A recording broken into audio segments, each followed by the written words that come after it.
How to check the anterior cerebral artery and their branches on time-of-flight MRI images. The first part of the internal carotid artery is the cervical part, which runs vertically. That's why it's seen like this on the axial images. Okay, it runs vertically through the upper 6 cervical vertebrae transverse foramina. Okay, then it turns horizontally through the petrous bone. So this is the petrous part of the internal carotid artery.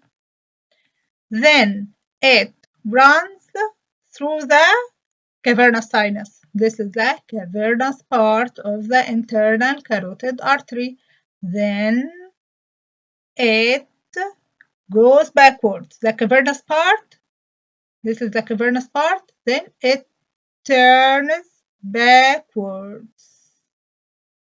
And before turning backwards, they give the ophthalmic branches. This is the ophthalmic branch of the internal carotid artery. Then the internal carotid artery turns backwards to prepare for the bifurcation.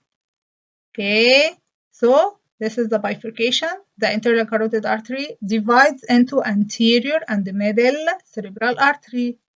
You need to follow the anterior cerebral artery, the paired anterior cerebral arteries and their branches through the falx cerebri. Okay, so here the paired anterior cerebral arteries. Okay, as they're running through the falx cerebri and their branches, as they're running through the falx cerebri, no areas of stenosis. Okay,